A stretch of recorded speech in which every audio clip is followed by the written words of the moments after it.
எத்திசையும் புகழ் மணக்க திசை டிவி முன்னாடி தோன்றினார் ஆதிசக்தி பார்வதா தேவியானவள். அம்மா நீங்க யாரம்மா வந்திருக்கீங்க? என்ன யாருன்னு தெரியுதா? உங்களை யாருன்னு தெரியலையம்மா. நான் தான் பார்வதி. பார்வதா தேவியானவளா? என்னது வந்திருக்காங்க? அப்படியா?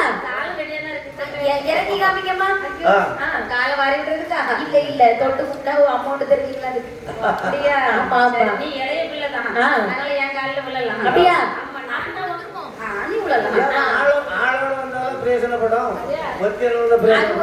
இன்னொரு 3 வருஷம் ஆகிட்டு நீ சும்மா இரு. ஆமா ஓகோ எல்லாரும் நல்ல வாய்ப்பா வந்திருக்கீங்க. எல்லாரும் ஒரே டீமா தானே அலையிறோமா? அப்படியா? 4 பேர் ஒண்ணுதான். நீங்க 4 பேர் ஒண்ணுதானா? நீங்க சித்தப்பா, நீங்க தாத்தா, உங்க தாத்தா யாரு? அதுவா? அதனால ஒரு ஃபேமிலியா தான் அலையிறோம். எல்லாரும் குடும்பத்தோட தான் வந்திருக்கீங்க. அதனால ஒரு 3 வருஷத்துக்கு வச்சு செய்யாம விடுறது முடிவு பண்ணிருக்கோம். அட பாவியில வச்சு செய்யலான்னு தான் கூட்டு வந்திருக்கீங்க. நல்லா தெரியாம வந்துட்டு போலயே. ஆமா சரி அம்மா, நான் தான் ஆதிசக்தி பார்வதா தேவியானவள் வந்திருக்கேன். தேவியானவளா? நீங்க எதுக்காக தவறுக்கீங்க? ஒரே ஒரு சின்ன பிள்ளைக்காக தவறுக்கோம்மா. யாரை நினைத்து தவறுக்கீங்கம்மா? சிவபெருமான நினைத்து. சிவபெருமான் உங்களுக்கு குழந்தை வரம் தர முடியாது என்று சொல்லிவிட்டார். ஐயோ நாங்க இத்தனை வருஷ காலமா தவம் இருந்தோம், வீணாயிற்றேம்மா. அப்படியா? ஆமா. தவம் ஒரு நாள் வீண் போகாதம்மா. ஆதி கிடைக்கின்ற சிவபெருமானால் தர முடியாதுன்னு சொல்லிட்டாரு. சரி. ஆனால் அதோ உயர்ந்த மலையிலே அந்த சக்தி மகா முனிவர் ஒருவர் தவறுகின்றார். அப்படியா? அவரை நினைத்து தாங்கள் தவம் இருந்தீர்களே, ஆனால் உங்களுக்கு குழந்தை வரம் நிச்சயம் கண்டிப்பாக கிடைக்குமாமா? கண்டிப்பாக. சரி எப்படி ஆகட்டும். அப்படி என்று அசிரியர் வாக்குரைத்து விட்டு ஆதிசக்தி பார்வதா தேவியானவள் கைலாசமலை சென்றமர்ந்தார். சரி. அந்த பெண்கள் யாரை நினைத்து இது வரைக்கும் தவறுந்தாங்க? சக்தி மாமுனிவர் நினைச்சு இனி தவறுக்கு போறாங்க. ஆதி கரைக்கின்ற பகவான நினைத்து தவறுந்தாங்கல்ல இது வரைக்கும். அந்த தவத்தை கலைத்து விட்டு சக்தி மகா முனிவரை நோக்கி தவறுக்கிறாங்க. சரி எப்படி தவறுகின்றார் பாருங்க. எப்படி அம்மா? தவமே புரிந்திடவே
சார்புடைய மலையிலே உயர்ந்த மலையிலே தவறுகின்றார். யாரு? சக்தி மகாமுனிவர்.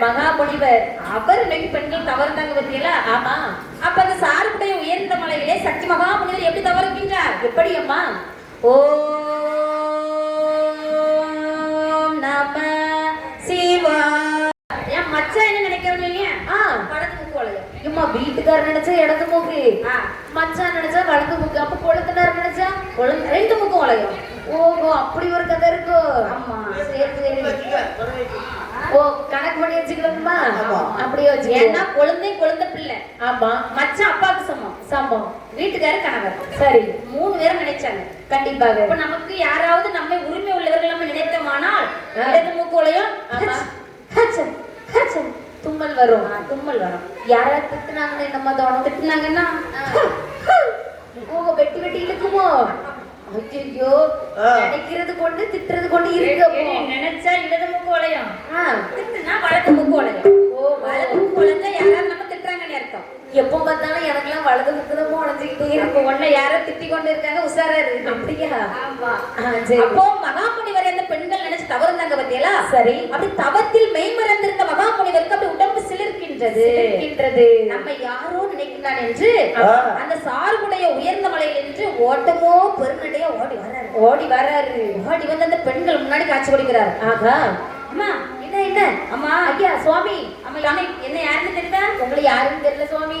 யாரு சுவாமி தாங்கள்? சுவாமி, தாடி வச்சிருக்கீங்க. ஆமா. தாடி வச்சிருக்கீங்க சுவாமி. தாங்கள் முனிவரா? அடி அத்தனை முனிவர் தான். முனிவர் தானா? ஆமா சுவாமி. தாங்கள் வந்த காரணம் என்ன சுவாமி? நீங்கள் யாரை நோக்கி இப்ப தவறுந்துட்டு இருக்கீங்க? இப்ப சக்தி மகா முனிவரை நோக்கி தான் சுவாமி தவறு இருக்கிறோம். அந்த சக்தி மகா முனிவரே நான் தான். அந்த முனிவரை நீங்க தானா? சுவாமி நீங்க வந்துட்டீங்களா? வாங்க வாங்க வாங்க வாங்க வாங்க. மத்த உடனே எல்லாரும் காலையில விடணும். ஆமா எல்லாரும் லைன்ல நில்லுங்க. ஆமா, நாளைக்கு சுமங்கலி பூஜை நடக்கும். ஆமா. அதுல சுமங்கலி நிறைய பெண்கள் எல்லாரும் வருவாங்க, பெரியவர்கள்லாம். ஆமா. அவங்க பாதத்தை என்ன செய்யணும்? மஞ்சள் நீரால கழுகி தொட்டு தொட்டு தொட்டு வணங்கணும். நல்ல கணவன் பாக்கியம் கிடைக்கும். உண்மைதான் இது. சரி. ஆமா, இப்ப எதற்காக நீங்க தவறுனீங்கம்மா? ஒரே ஒரு குழந்தைக்காக. உனக்கு கல்யாணம் ஆயிடுச்சா? கல்யாணம் முடியல. உனக்கு திருமணம் ஆயிடுச்சா? இல்லம்மா. இல்ல. சரியா போச்சு. அப்ப கல்யாணம் ஆகல, உனக்கு திருமணம் ஆகல, உனக்கு மனமாகிட்டா? ஒரு வாட்டி கூட அவளுக்கு மனம் முடியவில்லை. யாருக்கு இத்தனை வயசு ஆகியுமா? ஆமா, இத்தனை வயசாயும் முடியலன்னு உங்ககிட்ட வந்திருக்கு. ஆமா.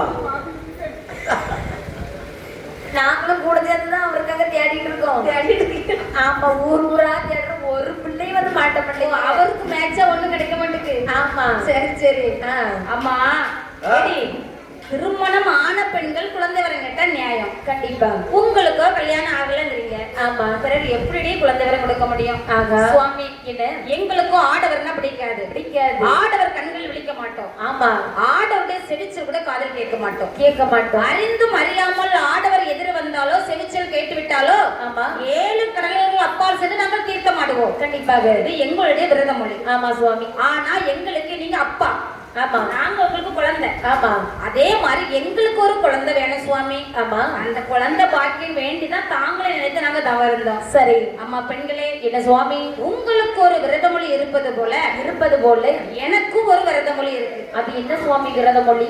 வாரீர் மாட்டந்த எரே பச்சு பசி பச்சமா முடிங்க பச்சு பச்சமா முடிங்க வாரீர் மோதகரின கந்தகிய மந்தருவே கந்தகிய மந்தருவே கல்யாண ஆகாலைய கண்ணி மந்தைய சமைத்திருந்தோ மந்தைய சமைத்திருந்தோ சமைத்தார மோதகரின சந்தி முனி கோரிந்தரமா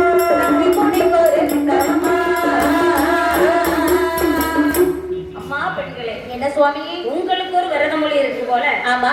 எனக்கு ஒரு விரதமொழி. என்ன விரதமொழி? நான் சார்புடைய உயர்ந்த மலையிலே சிவபெருமானை நினைத்து தவமானது இருந்து கொண்டிருந்தேன். சரி. எனக்கு பசி என்பது எடுக்கவில்லை.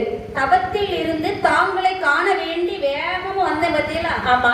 இப்ப எனக்கு பசி பொறுக்க முடியல. ஓ, அப்போ 2 இட்லி எடுத்துட்டு வரட்டா? என் மாஸ்டர் தம்பிட்ட சொல்லியிருக்கேன். என்னடே தம்பி, தோசை சுட்டு ரெடியா வையிட்டு இருக்கேன். சப்பாத்தி கல்லு இல்லக்கான்னு சொல்லிட்டாங்க. ஆமா. யார் வீட்லயாவது சிலிண்டர் இருக்கும், போய் அக்காளுக்கு 2 தோசை சுட்டு வைன்னு சொல்லிட்டு வந்துட்டு 10 நிமிஷம் கேப்ல போய் இறங்கி போய் சாப்பிட்டு வந்துடணும். அப்படியா?